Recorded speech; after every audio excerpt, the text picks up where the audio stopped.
Assalamualaikum dok. Waalaikumsalam. Ya. Eh, Akhir-akhir ini saya sering sakit nih dok. Tapi saya eh, masih teringat dengan dosa-dosa saya, maksiat-maksiat yang zaman dulu. Nah, saya sering ketakutan ini dok. Mohon pencerahannya dok, bagaimana dari dokter?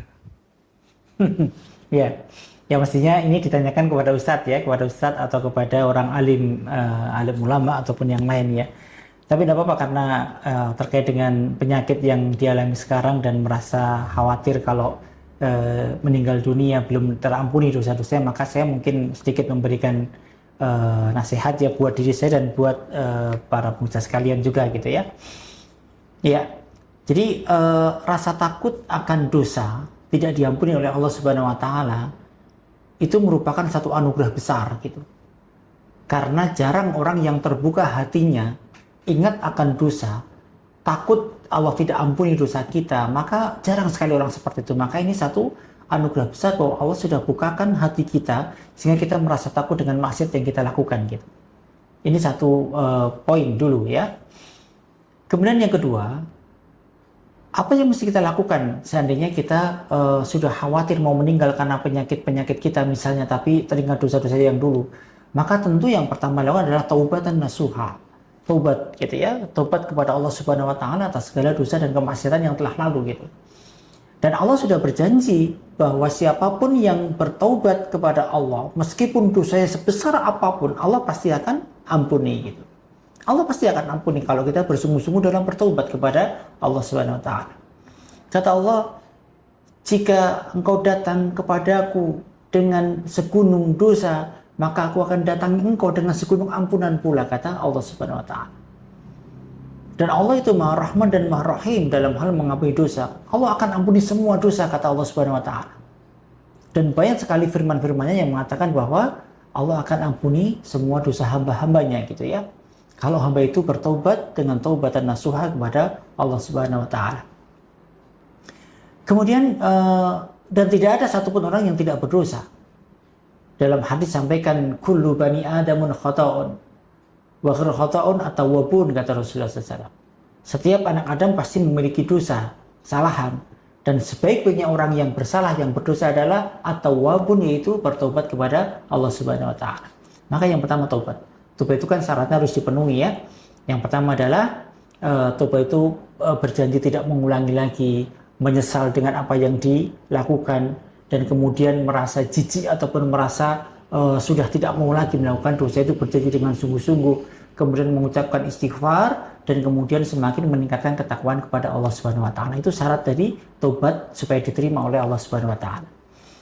Kemudian yang kedua, ibu tidak usah khawatir ya, bahwa ada satu hadis yang saya kira cukup bagus sekali ya.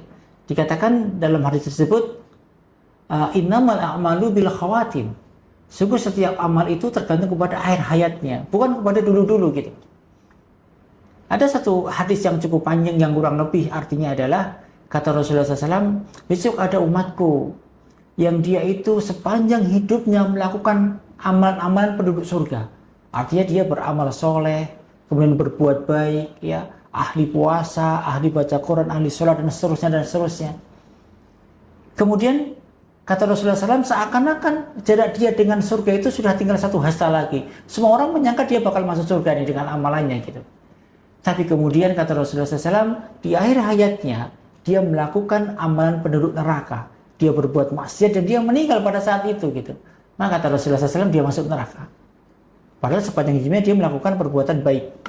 Sebaliknya kata Rasulullah SAW, ada umatku yang sepanjang hidupnya dia melakukan amalan penduduk neraka. Dia maksiat, ya, dia berjudi, dia mabuk-mabukan, dan seterusnya dan seterusnya.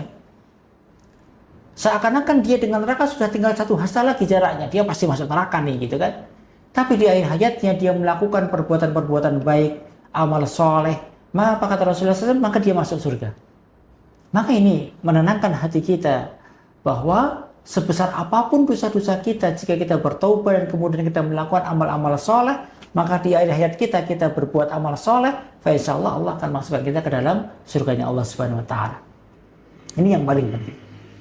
Jadi yang pertama taubat, kemudian yang kedua adalah kita harus yakin ya bahwa berusaha semaksimal mungkin agar amal soleh kita kerjakan pada akhir hayat kita gitu. Kemudian apa lagi yang harus dilakukan gitu? Ada beberapa hal yang kata ulama akan mendatangkan kita kepada akhir hayat yang baik gitu ya. Kemudian yang berikutnya kata para ulama adalah lakukan amalan-amalan soleh yang kontinu meskipun dia sedikit gitu. Jadi sholat jangan ditinggalkan kontinu, misalnya puasa, misalnya puasa Senin Kamis sunnah di kontinu gitu ya, tidak ditinggalkan. Karena kata Rasulullah SAW, akhir hayat seseorang itu tergantung kepada apa kebiasaannya gitu. Kalau kebiasaannya dia melakukan kegiatan-kegiatan yang amal-amal soleh, berzikir dan sebagainya, maka insya Allah dia akan meninggal pada kondisi itu gitu. Tapi orang yang mabuk-mabuk, orang yang berjudi, maka kemungkinan besar dia akan meninggalnya pun juga dalam kondisi itu gitu. Karena akhir seseorang itu tergantung kepada kebiasaannya gitu. Ya. Dan kata Rasulullah SAW dalam sebuah hadis disebutkan juga bahwa ahabul a'mali ilallahi ta'ala adwamuha wa in qalla. Kata Rasulullah SAW, sesungguhnya amalan yang paling dicintai oleh Allah Subhanahu wa taala ada amalan yang kontinu meskipun dia sedikit, meskipun dia kecil gitu. Maka saran saya adalah lakukan amalan-amalan soleh secara kontinu ya, walaupun dia amalannya adalah amalan yang sedikit gitu. Kemudian jangan putus dengan doa ya, karena doa itu adalah senjata pamungkasnya kaum muslimin ya. Doa supaya Allah wafatkan kita dalam kondisi husnul khotimah, kita tidak mengulangi lagi kemaksiatan-kemaksiatan kita pada zaman-zaman dahulu gitu ya. Kemudian yang berikutnya adalah cari teman-teman yang soleh, teman-teman yang baik. Karena teman-teman yang baik itu akan senantiasa membawa kita, menghantarkan kita kepada perbuatan-perbuatan baik dan akhir hayat yang baik gitu ya. Tidaklah seseorang itu memiliki teman yang baik kecuali dia pun akan jadi baik gitu. Kalau ketemu teman di tempat dugem misalnya, maka ya sudah, kita pun akan mengikuti kepada sana gitu, dan kita akan meninggal dalam kondisi itu gitu. Maka carilah teman-teman yang baik. Ini saja saran saya. Jadi untuk penyakitnya tetap ikhtiar untuk kesembuhan. Selain itu juga sesali dosa-dosa yang dulu ya, bertaubat kepada Allah, perbaiki amal soleh kita, tambah amal soleh kita ya, lakukan amalan-amalan yang kontinu dan seterusnya dan seterusnya. Apapun itu amal soleh kita ditambah, dan kita berdoa kepada Allah Subhanahu wa taala agar Allah wafatkan kita dalam kondisi husnul khotimah, tidak lagi mengulangi kesalahan-kesalahan yang dulu.